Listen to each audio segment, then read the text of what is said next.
Hello guys, my name is Mukanya. I'm a founder and CEO at JT Dev. For today's video or the series of this video is going to be based on this particular course called Intro to Web Development. So those will be the module that we're going to cover including Python. So it will be HTML5, CSS3, JavaScript, jQuery, JSON, including our intro to Python. Those will be the module to our course, Intro to Web Development.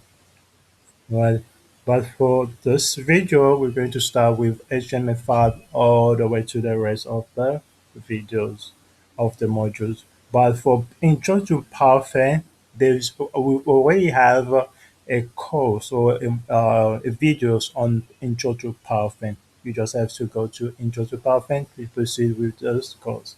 And then if you want to register, you're also welcome because once you register, we're going to give you all material uh, that you will need for this particular course.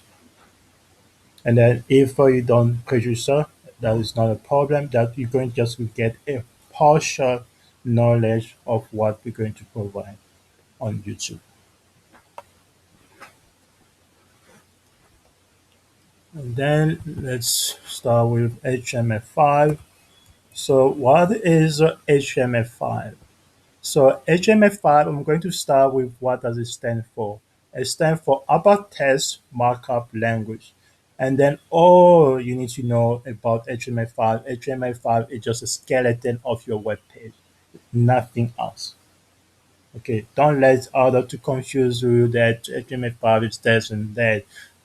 Straight to the point is a skeleton of your web page and then finishing clock. Okay, and then it has included some semantic elements. So the previous HTML5, the previous HTML, which was previous HTML4 and the previous version. So in order for you to build your website, you need to make use of dev and give those dev a particular ID and say this is going to be the header. Yeah, this is was an example of a HTML of the previous version of HTML. So you need your structure for your website supposed to be something like this. But with the HTML5, we have an element called header, main, and footer. And then once you use it, you know that what purpose is it's going to be useful. That is the meaning of semantic element on HTML5. So a semantic element, it means that this specific element has its own purpose, then other will understand what it's used for. Okay, it's actually you have it has its own description by itself. All right, so I'm going to use if I go to LinkedIn. So you'll see this is section that will be the header.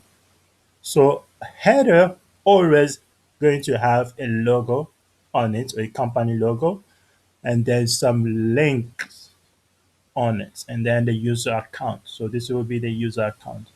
Okay, and then you might add some other option in there. So this is going to be the main section. All right, this is going to be the main section, and then the footer always at the bottom. So it's not actually allow me to get access to the footer. It's keep on rendering other content. Okay. So no worries. So you just know that the footer always at the bottom and then header always on top.